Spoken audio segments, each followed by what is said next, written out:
let's get started. Let's do it. Let's talk.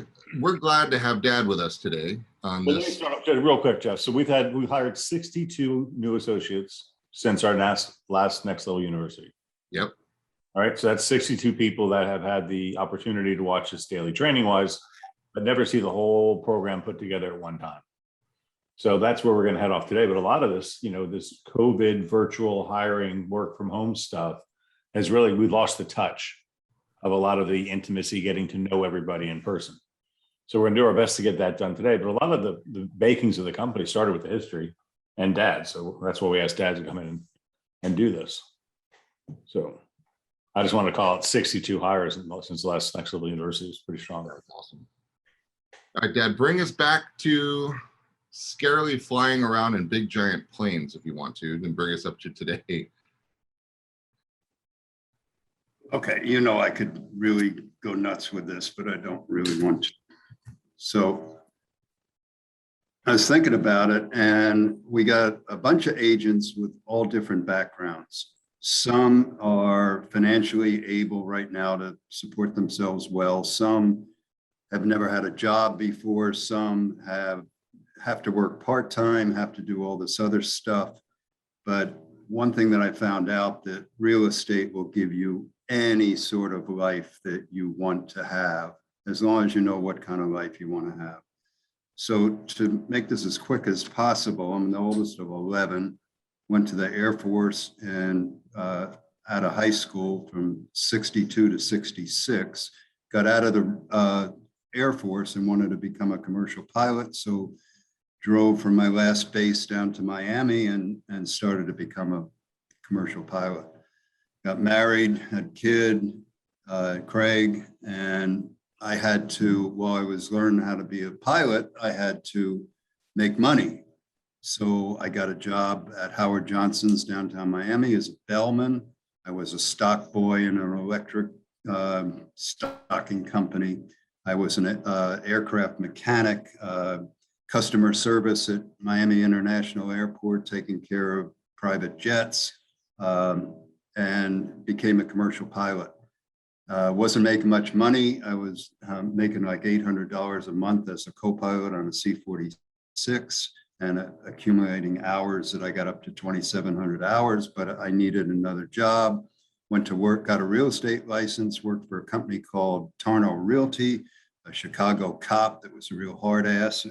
But he motivated me because, I wanted a Jaguar. So he bought a Jaguar and let me drive it.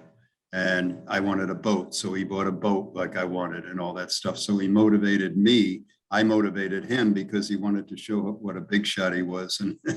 And I wanted to copy him. So anyway, Tarno built up to 6 offices. We became the #1 listing company on the Miami Board of Realtors. And then Century 21 started franchising, and we ended up buying a region for 22 counties in Florida to sell the Century 21 name. We built it to 320 offices, 4,000 salespeople. I sold it to my partner for $1.2 million. He sold the company, the rest of it for $30 million cash. So I learned a lot of sometimes not to be so impulsive and hang in there a little bit longer than sometimes I wanted to. So sold Century 21 and moved the family to Tampa. And we bought a 300 lot subdivision called Symphony Isles for $6,000 a lot on deep water, which coming from Miami, those same lots were 50,000. So it was a home run deal. We built up roads, water, sewer, seawalls, built houses. We had a problem with sewer capacity in Hillsborough County. We had a bunch of houses built and we couldn't move people into them. So I still had payments to make. So we went bankrupt. We lost our house, lost my boat. And meantime, my oldest son, Craig, was working in Symphony Isles, first of all, fixing roofs, and then going to doing a model of the Symphony Isles 300 lots, and he would sell them at a golf cart, and that was the farm. It was on a big table. He would take people in and show them how they were going to travel around the farm. It was a private subdivision, and he would sell lots. And that was great. So when we went bankrupt, we said, oh, well, we'll take Symphony Realty, move it out of the gate, and we'll do a regular real estate company. We did that, but no one would want to do business with Symphony Realty. It was a bankrupt company. So we bought one of my old franchises, and we started Beggins Enterprises, which was built on the concept of the art of real estate, which was based on a 8-step business development plan, which means that if you're going to start a business, follow a certain number of steps. And the steps that we did in Apollo Beach was farming, and that was ideal because Apollo Beach was surrounded by farms with cows and tomatoes. So when people went out and they got into a tomato patch or a cow pasture, they know they were out of their farm. So we assigned them little areas in Apollo Beach. And at one point we got 57% of the market there.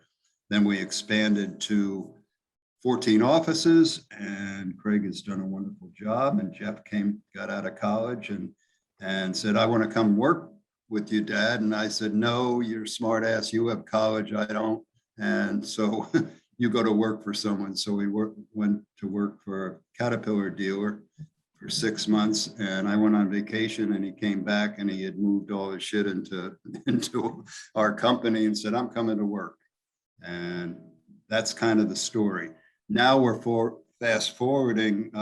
This is like 50 years, right? And now we're doing the Art of Life Betterment, which is kind of crazy when you think about it, because the Art of Life Betterment is any company or any family. You always want to better your life. So if we can take our agents, better their lives, help them better the lives of their family, and better the lives of their clients, and let the clients know how we're doing it and what we're doing, then we will continue to knock it out of the park and build the biggest company that we want to build. That's a short 50-year synopsis. Yeah. So in other words, do what we say and you'll be successsul. Yeah, what works and what doesn't. If you have to come in here and you're part-time, or you just have a certain number of days to work, or you're not sure which direction you want, we've been there. So we can direct you as long as you'll reach out to us and let us help you. So you're going to see over the next couple of months, this really get fine-tuned, I think, right, Craig? Yes, sir. All right, Mr. Beggins. Mr. Beggins is. I love that history. I always love that story. It's inspiring to, I think, everybody to watch. Doesn't matter.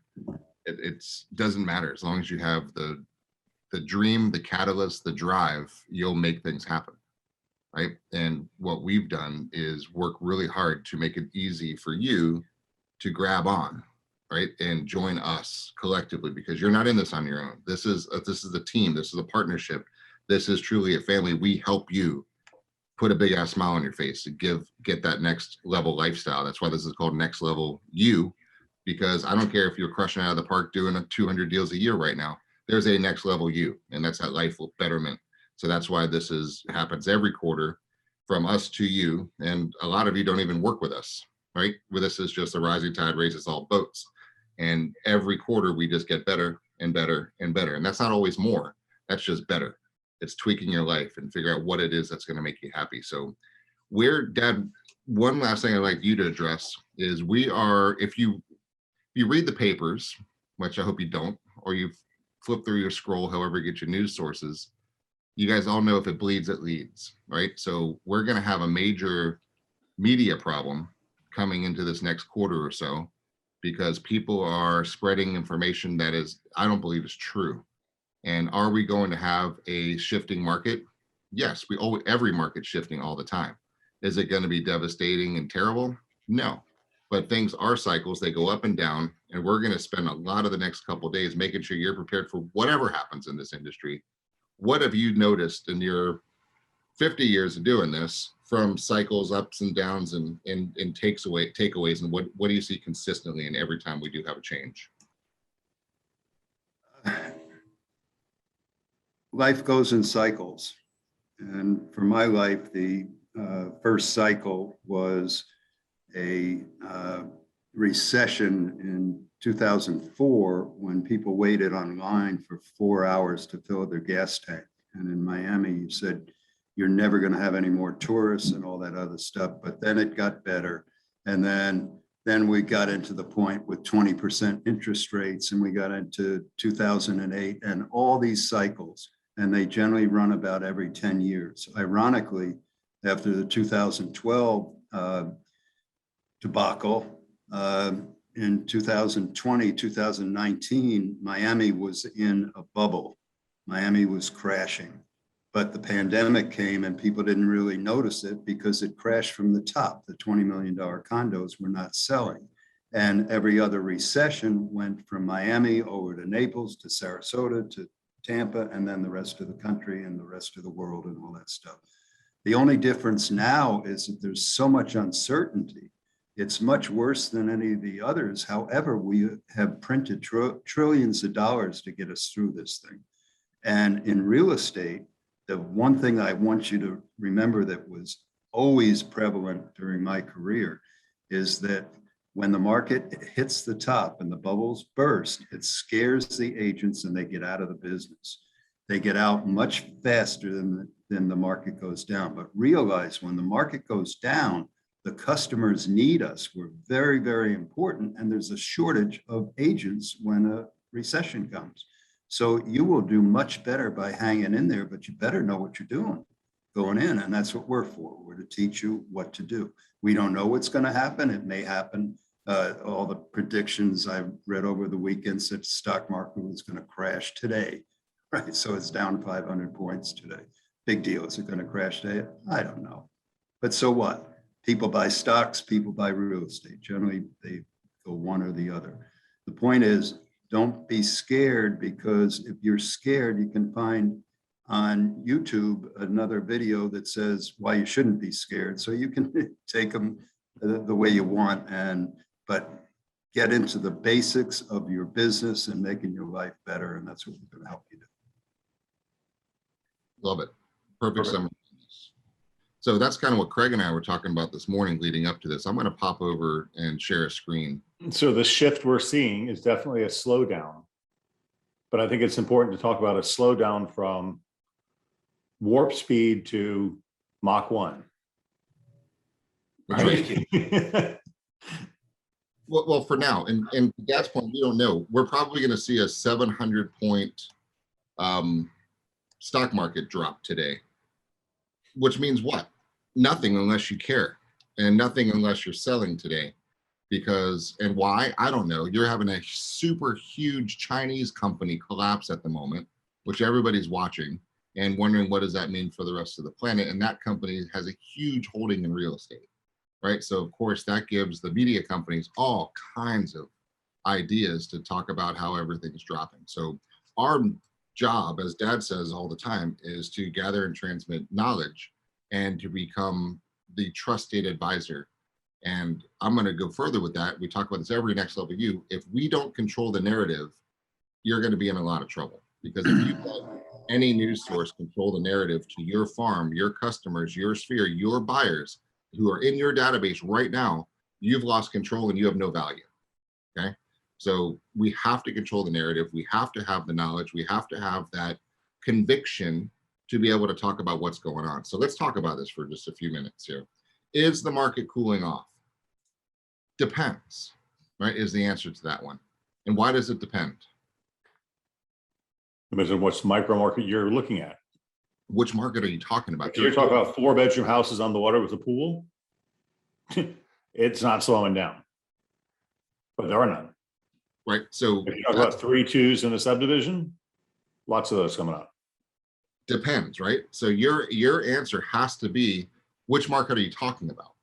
Because there are going to be some markets that are going to have some issues over the next quarter or so. There always are, right? And it's a million different reasons why. So let's talk about what's going on. these are some chats. If you guys don't follow, it's a great company, Keeping Current Matters, where I get my updates. I keep my updates going. Sign up if you want to. It's great. But pending home sales, right? This is the pending home sales going back to 2012 and what's going on. Look here. What do you think this is? Pending home pandemic, right? So we were just cruising right along, having our normal dips and valleys and peaks and ups and downs and do. And then that's called an oh shit moment, by the way. Yes. Yes. I was gonna say butt puckering, but it's a little bit of and then I mean, look, you're here writing down going, this is not interesting. Guys, we all thought we were dead. Every one of us thought we have no clue what's going on. Hundreds of millions of people around the world are gonna die, can't breathe any air. Last thing you think about is, hey, you want to get a pool, honey? Right? This is not happening right here. Then people realize what's going on, and it started to go, wait a second, I want a pool, right? And we're not going to die. We do want a pool. This is awesome. Wait a second. Rates are 2.5%. Oh my gosh. Let's go. Wait a second. What's going on? Right. And then here's where we are right now. So way higher than we were pre-pandemic, but and it's interesting. So pending home sales are way up, right? Than before the pandemic. And let's talk about a little bit more than that right there. This is a healthy level. Yeah, just to throw it in, our business, Beggins Enterprises, is up 47% over same time last year. That's pretty amazing. That's pretty amazing. Right? Up 47. So if we only go up 30% next year, is that the slowing market? Yep. Yep. Is it slowing to a really good growth? Yep. So that's the narrative, guys. We talk about if it slows, it has to slow. You can't keep going at that pace. It just can't. So we can't. There's no workers. There's no inventory. There's no refrigerators. There's no water heaters. We can't produce enough product. So this is it. There's your healthy level, and there's where we are today. So this is from First American Title, right? We're seeing some signs of softening in the housing market, but context is important here. We're still very much in a seller's market, but we are seeing early signs of softening. Okay. Now these are stats, and these are people that go through lagging indicators, right? They're looking at July, right? We look at leading indicators every day, and the best leading indicator I have is sitting around at the office talking to agents that are saying, I have no offers. It's been on the market for 3 weeks. My phone's not ringing. I believe it's priced right. What's going on? There's your leading indicator that there's a softening in the marketplace, okay? So we don't have to wait for these responses, these reports, to know that they're softening, but that requires sales skills. That requires taking care of what's going on, knowing what's going on, guys. It takes skill and knowledge too. There's a lot of inexperienced agents in the marketplace that just they've never sold in a market where interest rates are above 5%. Yep. They've never sold in a market where what isn't a seller's market. Seller's market, by the way, when they're talking here, is a 6-month supply of homes. Yep. Which right? We're dealing with a 1-week supply of homes right now. So let's keep going on this one. Showing time, best indicator I've found on what's going on in the marketplace. This is the monthly index of showings, right? So this is January, February, this is March and April, pandemic, right? Boom, boom, boom, it was low. Then it's up, then it's up, then it's really up, then it's slowing back down. Here's where we are. We're slowing down to the highest rate of last year. Right, but we're getting to where we were before the pandemic, okay? Which is a normal market. We're slowing down to a normal market, guys. So that's why context is important here with amazing interest rates, which we'll talk about that in just a moment too, right? So July 2019, pre-pandemic, right, was 123. We're at 189 from the index of showing times. So this is an interesting one too. The U.S. housing market continues to be ultra competitive, even as new COVID cases are surging. Guys, we're still in a pandemic with a lot of issues, right? We forget about that sometimes. But the data shows the level of competition and ensuing price increases may be cooling off slightly. The data suggests that 49.6% of homes sold for more than their list price in July, far ahead the number reported in 2020 when it was 26.8% sold over asking price, but below June's total when 50.4% of homes sold more than the list price, right? So look, we're dropping to less than half of the homes are selling for greater than list price right now. So that's just your indicator. Is that going to go down? Probably. We were at 26% before the pandemic. This 49 should be back to 26, right? So it's slowing down to normalcy, but we have to control the narrative, guys, because I could take this quote and quote parts of this quote and scare the crap out of any one of you if I wanted to, which is exactly what the media is going to do. So we have to control the narrative and make your buyers see the real picture of what's going on. Hey, Jeff, I want to add in the skill is important there, because the way we market homes determines how they're marketed and how they get attention. So throughout this 3-day period of Next Level University, we have lots of hands-on descriptions. You know, you don't, in a market like this, you don't take your house and put it high because you think it's going to sell real high. There's a strategy to put it on at market value, the price of the last one sold, to get a lot of people to look at it, which then drives it to go above full price. A lot of inexperienced agents now are putting them on way too high, and they're not getting attention. So anyway, that's going to come out for the next 3 days. So tune into the different classes. You'll learn lots about that. That's right. And you're gonna hear repeatedly micro market, because that's the only thing that matters is what you're competing with, because everything is supply and demand and always will be. This is just a visual graphic of that last slide showing the percentage of homes selling over list price. This is interesting. I like this slide a lot. So 2017, 18, 19, 20, 21, you can see the corresponding colors on the graph right there. This is the new monthly listings that came up. Obviously, you could see 2020, we had a pandemic hit us and everyone didn't know what was going on. But short of that, everything was going up just like in 17, 18, 19, 20. Now, why do people not put their houses on the market? A, they didn't have to move. B, they changed their thoughts about life. C, they don't want a bunch of sick people going and coughing on their doorknobs and light switches. There's a million different reasons why that happened. So that's the issue. And we're not even back up to where we are. But look at the time of the year that we're sitting in right now. And historically speaking, what happens to listing counts? This, guys, is a huge takeaway from this right here. Typically, it's going to go down and down and down and down and down, because you get into the holidays, people don't sell until they have to sell, right? We're going to get back into a normal real estate market, which has the 3Ds, which has people that only sell when they have to sell, only buy when they have to buy or really, really want to. And that's not the market we just experienced. We just experienced a very interesting, cool party. And I hope you took great advantage of it. But now we're back to real estate and regular cycles and how things go, right? So I'm excited about this one. And you'll see why in a second, because we're about to flip this curve for this last quarter in Q4, which is why we're spending all the time we're spending here, because typically you experience a slowdown like this one, all the indicators are showing it's not going to be a slowdown on Q4, right? We might have one last little encore on this party coming, which is what we're going to be prepared to. Chuck just put a chat up and said new construction prices are still going up. Yes, they are. And when prices go up, what does that do? Shrinks the buyer pool, except we have super low interest rates, which allow a buyer to buy more than they ever had before. Right. There's always a caveat to something. And so look at this indicator here. The 2021 numbers are higher than 2020 on what's going on, new listings coming on the market. So everything's supply and demand. So if your next listing is a 4-3 pool house in a nice school district, and all of a sudden 20 of those homes come on the market, that creates a supply and demand problem, right? That's just simple how we're going to have to be pricing things. But if you're doing a new construction project on a golf course near Mickey Mouse, right, it's not as big a difference, because it depends on how many competitors you have. So I'm excited to watch this listing count go up here. So if these changing inventory dynamics continue, we could see a wave of real estate activity heading into the latter part of the year. Yeah. That's Yeah, think about all the pent up buyers. I mean, when we had, and guys, we've had listings with 123 offers on them, 55 offers.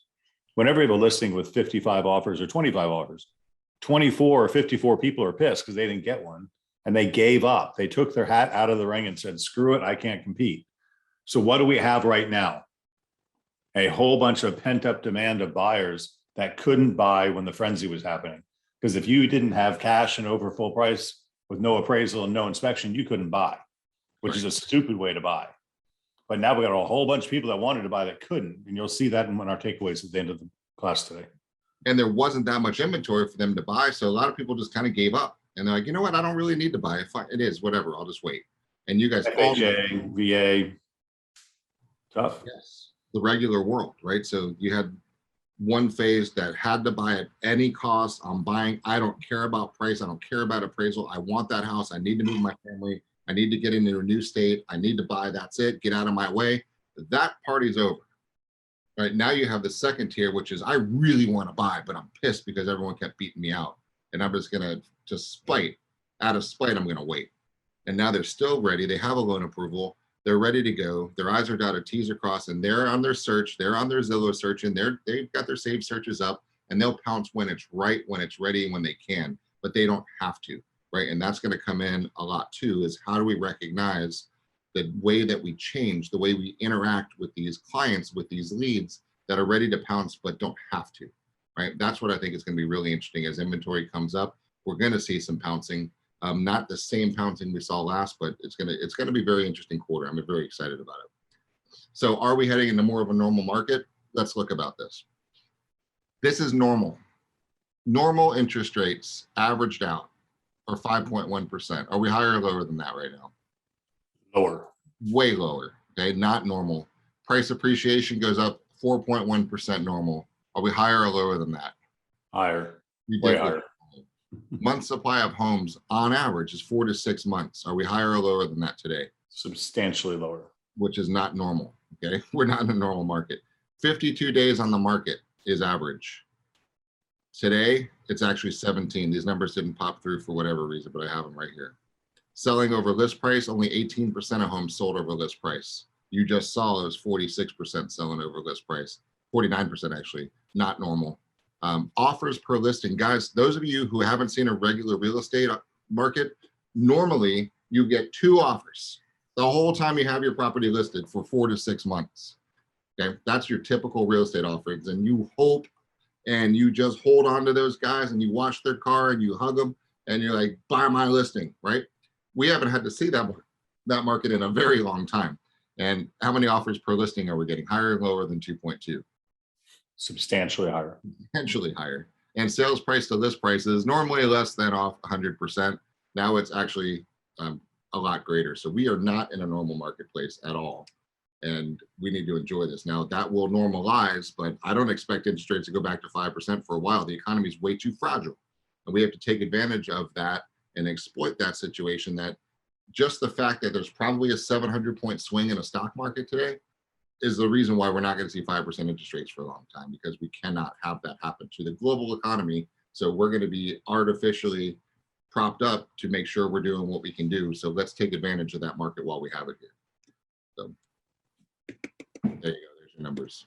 Oh, they didn't pop up on my slide the other day. There you go. God, 2.86% drives me crazy. Isn't that amazing? 17% price appreciation year over year. And 2.5 months supply. This is, guys, screenshot this just so you can archive it to your life of what we're actually in right now, because this is not normal. We're having fun. All right, affordability. Let's talk about this. Monthly mortgage payment. What's going on with the affordability? Because affordability is becoming the buzzword. That's the problem. We don't have affordable housing anymore. What we could bought in June 2020 for $1,000 a month is now $1,255 a month.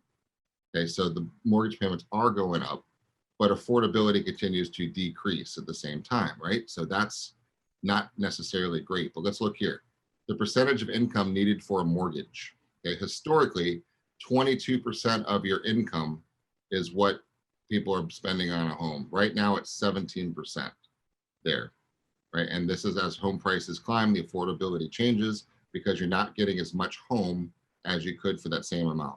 Right? So that's the affordability is kind of the buzzword of what you're seeing. And the key there is interest rates. Key is that can change. Interest rates go up a point, that number drastically changes. It reshuffles the deck completely, right? And that's the conversation we need to have with our sellers too. This is a great time to sell because your buyers have cheaper interest rates, which means there's more buyers, which means there's more demand, which means there is less supply, which means your prices go up. Flip any one of those dynamics and you're not going to be able to get the prices that you want. That's just the facts of it. So most lenders agree you should spend no more than 28% of your monthly income on your mortgage payment. And that's fully loaded, PITI, 28%. So that's changing what people are able to buy on there. NAR says 25%. They want more people to buy naturally. So mortgage payments now 17% of what's going on as percentage of income. So that's what people are actually paying today as affordability. What does that tell you though? They could afford more if they wanted to. There you go.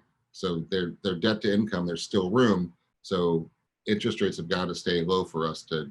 But you're also saying they're buying boats and they're buying RVs and they're buying timeshares, they're buying vacation condos, they're buying other things too, because their housing percentage is so low, they have more money to spend on other things. Right. Go to the boat dealership and see how many boats are sitting there unsold. None. Right. And RVs and all kinds of things. So homes are less affordable than they used to be. They're not unaffordable. They're still extremely affordable because of interest rates, guys. When that changes is when we're going to have a big problem, right? And then we'll go back to a market where you actually have a listing for 6 months and it expires and you get no offers and maybe 1 or 2 on average. And we haven't seen that. So let's talk about what we see and what the industry sees looking forward into 2022. So these are the home projections. What's going to happen on home prices over 2022. So the average of everybody is there's a 5.5% home price increase expected in 2022. That's not bad. What was the average from 2 slides ago? 2.4%? Right. So we're at 5.5% forecasted of price increases on your home. So again, when the media says slowing doesn't mean negative. It means not growing as fast. Right? Doesn't mean you're not going fast. It means you're not going as fast as you were. So if you're slowing to 5.5% growth as opposed to 17% growth, it's still 5.5% growth. Operative word being growth. Growth. This is my favorite slide here for us, for relevancy for right now for Q4, which is what we're doing right now. Q1, our next level U, getting into Q1 will be different because the market will have shifted somewhere between now and then over the next 3 months. So I expect an unusually busy fall season. Sellers are putting their homes on the market. Normally this happens early spring. So everything's changing now, guys. People are putting their houses on the market. Let's talk about you, for example. How many of you, right, be honest with yourself, thought about selling your house because prices were absolutely ridiculous, right? B, I did. I've actually had that thought. We've all had the thought, okay? And so has every single one of your sphere. So has every single one of your past clients. So has every single one of your neighbors, because they'd be stupid not to have the thought, right? And then the second thought was, hell yeah, I'll sell. Where am I going to move to? And everybody opens up their Zillow app, right? And you start looking around to where would I move? Man, rates are so low. Look at my equity. We could move anywhere. Oh man, but there's no houses on the market, right? How many? Be honest. How many of you had this thought process? I know I have. And then now you're like, okay, wait a second. So now you're saying this crazy party is coming to an end. They're still partying. Every slide we just showed you is really, really good from a seller perspective. This is still an unbelievable seller's market. If we didn't have the pandemic, we'd be doing backflips over having a market like this right now, right? We just got spoiled by some crazy stuff going on. So this quarter, a lot of sellers are going, wait a second, if I don't do something now, I might miss this opportunity because I now can move around and get a property with low interest rates, still take equity. Maybe it's not June equity, but it's still really good equity. And I could still move somewhere for the same price as I had before. What can I do? And then now they open up Zillow, and now there's 7 more properties that suit their categories, right? And now they're actually looking, and the conversations are happening a lot more because more and more people will put their houses on the market this fall. Normally they wait till April or March, right? So that's what I'm excited about going into this quarter is we're going to see a lot of activity. And I want to comment on that, Jeff, because the sellers are holding on to the old knowledge. They think they're going to put their house on the market overpriced. It's going to sell this weekend. With 50 offers. With 50 offers. And then that doesn't happen. They think you're doing a crappy job. So the narrative has to change. You have to control it. You have to take control going into this slowing market. Right. They're remembering my house is so hot, it's going to sell and everybody's going to fight for it. And you've got to be the bearer of the truth today, which is not that. Right? Now we got a insurance crisis with your roof age. We've got insurance crisis with your flood insurance. You got to have all this stuff lined up to make sure that house is spit polished and shine, because it has to be spit polished and shine in this slowing to a fast market. Does that make sense? Yep. And we have a whole one of the. You put an ugly POS on the market, it would have had multiple offers on it 3 months ago. That's right. Not today. And we actually have a full session coming up tomorrow, Craig and I do, on how to actually sell in a changing market and how to control that narrative going through. So you'll be, every one of the classes we put together for you guys over the next 3 days is super relevant and will help your business. So that's just kind of the economic outlook and the forecast on what's going on here. And Craig and I were talking about this, saying, all right, let's summarize what needs to happen in order to take your business up to a next level. We put together the top 10 secrets that you need to do to thrive in a market transition, because we are in one. Well, Right. let's talk about what happened though, because I think it's important. Sloppiness. Everybody forgot how to sell in this market. People took lesser commissions. They took no commissions. They did stupid deals. They didn't pre-love their homes. They didn't check out the marketing, the listing. They didn't get home inspections. They didn't do all this stuff. And that's a habit. And that habit lasted for longer than 30 days. So it's a persistent habit now. And now we have to retrain. So a lot of these 10 steps are going to be the retraining that's necessary to make you relevant in this market going into Q4, because it has changed. And if you don't change with it, you're going to be operating in Q3 times, and you're not going to make as much of an impact. Great point. There's me with a hammer, sorry. No, you need it. And here's what we wrote down. Number one, evaluate your business, evaluate your expenses, because with sloppiness comes laziness, sloppiness is a great word to use there, right? Look at your business and really sit back and say, what worked for me? If you're spending $1,500 a month on Zillow and you're not closing at least $1,500 a month, stop your spend, or pay more attention to your leads and follow up. Right? If you're buying social ad engine, you're not closing anything, stop buying social ad engine. If you're buying social ad engine and it's producing leads that you're making sales with, it's a great return on investment. Keep it going. If you're paying somebody's nephew to post irrelevant crap on your social media platforms and you're not getting anything from it, stop it.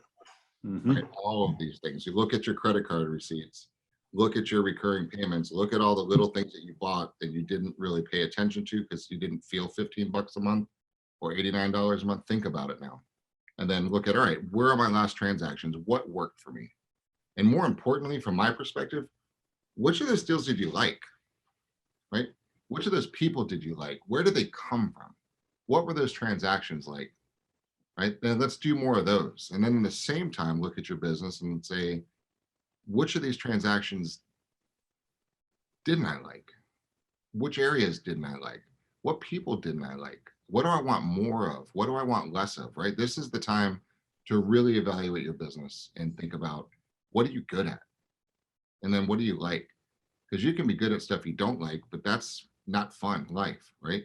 So if you get to the opportunity to figure out what do you really enjoy about this industry, and then let's go all in on those, I think you're going to find a really great quarter coming your way on this one. Let's hit number two, Craig. You take that one. Rally your tribe.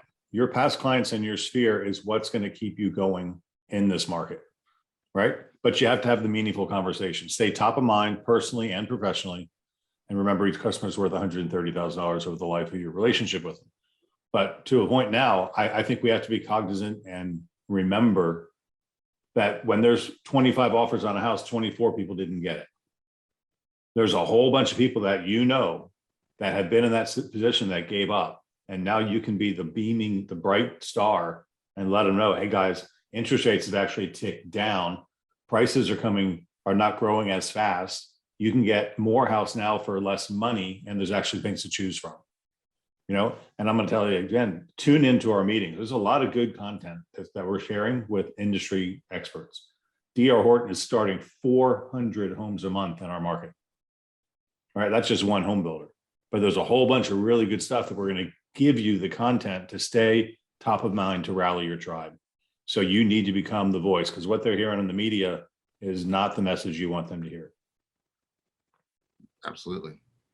Number three tip, become the unofficial mayor of your niche or your micro market.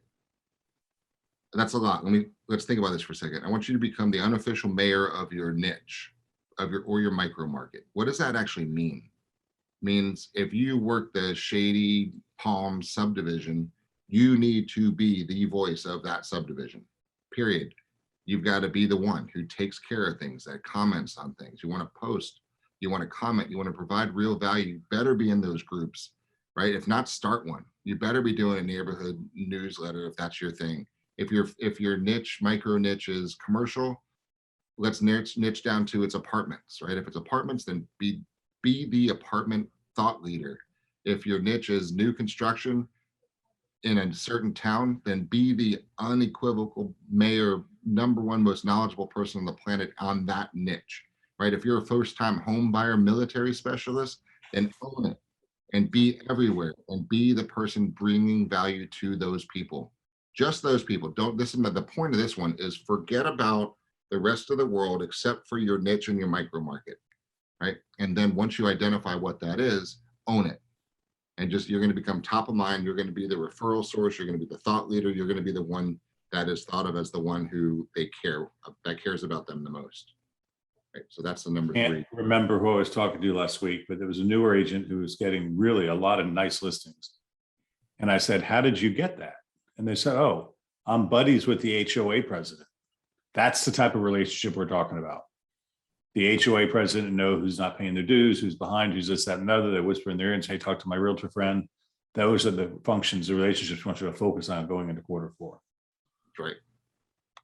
Number 4, Mr. Beggins.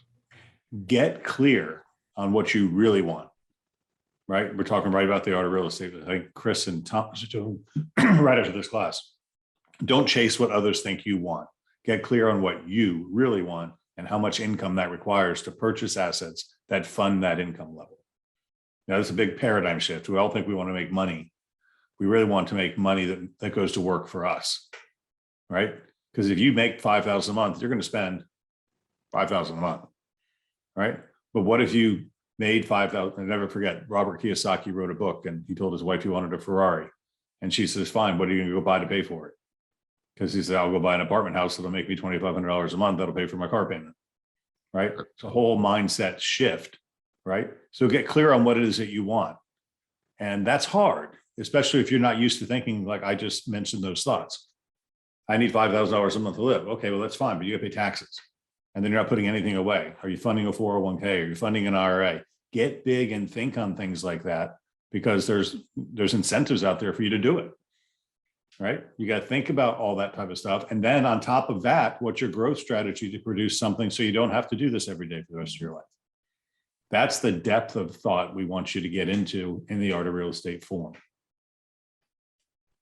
That's been my most recent biggest aha, and I know yours too, Craig, is stop trading hours for dollars, right? Well, that's not true. Trade hours for dollars. What we're doing now, what we do, all of us do on a daily, weekly basis is we trade our hours for dollars, right? And we're good at it. All of us are very good at it. We do well, right? This industry has blessed all of us, right? Very, very well, right? So we trade our hours for dollars.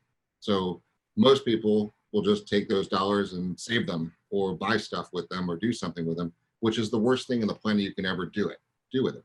So you take that cash that you're trading your hours for, and then now you've got to put it out, right, into something that spends the cash back to. So you're trading your hours for dollars to put the dollars to work that bring you dollars. And that's the #1 focus that we're taking with a lot of you, that your next level is being able to bring in the income to take a lot of pressure off and fund your lifestyle that puts a big ass smile on your face. That's that one. I love it. But in order to get to a next level, we have to learn new skills, right? And I think you guys all recognize that. That's why you're here. But we have to know, especially in a shifting market, guys, what do you have to do differently to fill that gap from where you are right now to where you actually will be in your future? And if you're going to have to go to a higher price point and nail listings, your listing presentation better be spot on, right? You have to get this down to a science. You need to know, if you're not good at, if you don't know the loan programs that your niche really needs to be knowing about, then learn them, right? If you don't really know the market that you're trying to get into, go learn it, right? If you don't have your presentations down, go get them down. You're not too sharp on your scripts, practice them, right? Guys, there's no secret. There's no magic pill. There's no anything except for you making the commitment to get to another level and learn some new skills that'll help get you there, right? So let's just own that. Let's all just take a second and say, I get it, right? I will do that. and then just learn them. That's it. Number 6. Try new lanes until you land in one that you love and enjoy and are good at. Right? This is next level university. You don't get to the next level by doing the same thing over and over again. Right? You have to either increase the intensity of what you're doing now to go up, or you need to add a new lane that will make you happy. So as we get into Q4, what else? If you've been mastering the lane concept and you're really good at your FSBOs or your social aspects now, and that's kind of on autopilot, once you get good at it, it kind of happens automatically. Let's put a new innovative step. What else could you grow into something else this quarter? Right? Maybe you didn't do social and you want to get into social. Maybe you didn't do FSBOs and you want to get into FSBOs. Maybe you didn't do divorce attorneys. Maybe you didn't do some of the other ideas you've heard Otis talk about, which you'll hear more about in the next 3 days. But find another lane to start growing parallel to the lane you're currently working. And the part about that one is the ones that you love and enjoy, right? You Yes. might be awesome at converting FSBO, but you hate them. Well, either learn to love them or pick a different lane, because we're going to burn out and not have a fun life, right? So learn to love it. And a lot of times we have to learn to love things too, but let's find the ones that you're really good at and enjoy on that. Rolling into number 7 here, the listing process, the buyer problem. So important. I'll tell you, I'm just going to comment on this. I know it's your slide, but the stuff we've exposed you to last week, the flood insurance changes are big stuff. If you're in a listing presentation and your listing is not primed to understand that, your house might be worth $150,000 less now because your flood insurance actuarial is going to be $10,000 when you thought it was going to be $1,000. That comes off the price of your house in one way or form, right? If you've got a 15-year-old shingle roof and Citizens is the insurer of last resort and they're not insuring houses with 15-year-old roofs, somebody's got to put a new roof on that house, and that's coming off the price. And if you sit there in la la land, go, la, la, la, la, none of this stuff affects me, you're going to find your offers are dying. Yep. Your contracts are canceling and they're going back on the market with bandages. Right? To the point where you end up with an investor cash who doesn't care about those things, because we're going to fix it up and make it better. So the listing process we're going to add to this quarter because it's getting more. Dad, you and I were together Saturday. There's some potential real things. Insurance is a big problem in the state of Florida right now. And we have to be aware of it. So how do you get aware? Tune in. Because awareness gives you, I couldn't last the whole slide without saying, awareness gives you flexibility, flexibility gives you options, and options give you power. So tune in and we'll make you aware, and then we can play the games and win. And then understand that the game now is more important than it's ever been before, right? Guys, if we're honest with ourselves, did somebody really, really, really need us to sell their house in the last few months? Well, no, but no, there's no sales pitch off. The answer is no, they did not. Anybody could have put it for sale by. Now, I'm not saying they were going to get the best deal, get the best representation, all that other stuff, but they didn't need us to sell the house to get the house sold. That is changing. Right? That will change. Now, when they realize that is a different story. I think that's already changed, and they need us more than they ever have before already, because we live in a leading indicator world and they're all living in a lagging indicator world. And we'll find out in the next couple of months that we're all right, right? But the game is, can I trust you? Are you good at what you do? And do you care about me? And that game has never become more important. It wasn't as important a few months ago because it was, well, I got 12 people that want to buy a house right now. Why do I need to list with you? We all know that's the truth. But now it is not that case. So how on point is your communication game right now? How good are you at recognizing their personality styles? How amazing are you at listening to figure out their representational styles as to when they walk in and say hello to you? Are they visual, auditory, kinesthetic? Like, how are you connecting with these people on a level that will build unbelievable, unwavering trust and connections, right? Now, all of us can get better at that one, every one of us. to every level that we're going to. So this is the time to sharpen up your skills, to sharpen up communication, and to be on point, okay? And fortunately, we have classes on every single one of these points coming up over the next 3 days, guys, to make sure that you are armed to have the best quarter of your entire career as a result of this one. So that's that. Let's talk about number 9, Mr. Beggins. Broaden your depth of knowledge in your micro market. That to me is the key to everything. You have to become the visible expert. I mean, all the way down to who's the best lawn care guy, right? Who's the best insurance agent? Who's writing the right policies for this neighborhood that has 15-year-old roofs? Who's doing this? Houses age in neighborhoods around the same time, right? They all got built in 1986, so they're 40 years old now, or 35 years old.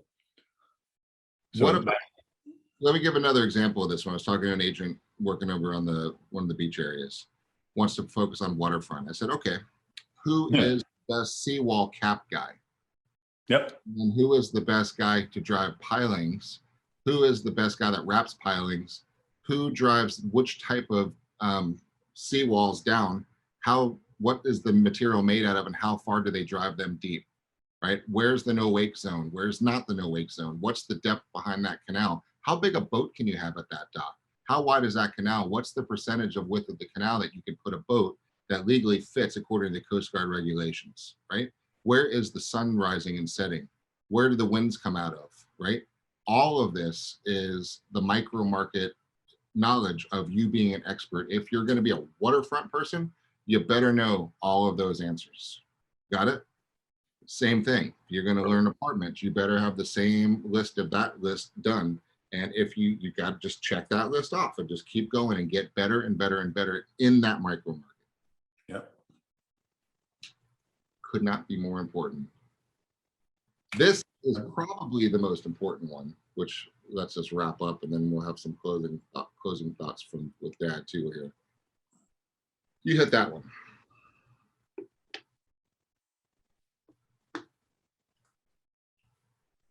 Are you there? Did I lose you? Did I lose Craig? No, I'm here. Oh, you want me or Dad? I thought Yeah. you wanted Dad to do that. No, you hit that one, and then Dad will wrap. I want Dad to come back in. Have fun, make money, enjoy the journey, not the goal, right? When you get to the goal, you die, right? What else are you going to do? Just enjoy the journey of getting there. Have fun, make money. The misery of doing real estate can be bad, but what can you do to enjoy your life? And that's the part, we're not going to get to that this time, but we always did the primary aim of the dream boards when people would fantasize about what they wanted. And honestly, most of them fantasize pretty boring shit, right? And then we'd take them and expand that thought and talk about how you could take that trip with your family, with the limo picking you up, with mimosas in the back seat, driving you to the airport, where you get on your first class shuttle, which is a hell of a lot nicer boarded the first class column than it is in the regular column. And then you're flying first class, which is a lot more comfortable seat when you're on a long flight. And then you get to the airport and a special concierge picks you up and they take you to one of those nice hotels, not the budget inn, right? And that trip costs you $10,000 more. But it's just an extra house. So when you think about things like that, have fun, make money, use your money to have fun and use your money to make things happen for you. My financial guy and I were talking the other day and he says, Craig, life changes when you have $15,000 a month coming in every month without going to work. Oh, wow, that's kind of cool. So what could you do now to have fun and make money to put yourself in a position where you had $15,000 a month coming in every month without you having to go to work? Does that take some pressure off when you're doing your job? Yep. And then to that point, I want to talk about this for a quick second, because you're on an airplane and you hear the safety announcements and they talk about when we hit turbulence and have problems, the little oxygen mask come down, right? And what do they tell you every time? Put it on your face first and your kids second. Put on your face first and your kids second. Okay. So to Craig's point, get your life funded. Okay. Step 1. Step 2, do fun stuff for other people. Okay. I know we all have charities. I know we all have missions. I know we all have things or people that we want to take care of and treat well. But if you're not taking care of yourself first, you can't be good to anybody else. So figure out the income goals that take the pressure off of your life So you can go on a comfort ride and then now go do cool things with 4 other people and with other people, right? And it's not all about the first class trip for most of you, and I get that. You deserve it, and I hope you experience some of that. But it's also your church and your families and your missions and the things you want to take care of along the way. And that's the journey there. So make sure that we're clear on those things. So, Jeff, it is 10:57, and we've got Chris and Thomas up next at 11 o'clock. So we got to try to keep on. yeah, we're on there. Dad, 2 minutes, wrap it up. You heard all of that stuff, and you've been through a lot more markets like this than we have. So what are your findings? In 60 seconds, trust is the currency of the future. No one trusts anybody to do anything right now because there's too much conflicting information out there. Let us help you write a movie of your life and start living it today. And you're going to start living it today by helping others develop a movie of their lives, meaning your family, your customers, and help them to live their movie now. And by doing that, no matter what business you're in, you will have a happier life and you'll provide help for others. So thanks for having me on. Love it. Guys, we have a great 3 days for you. So thank you for joining in. And I know you'll get some great value of all these sessions coming up. So love you guys. Thanks for showing up. We'll see you in a little bit.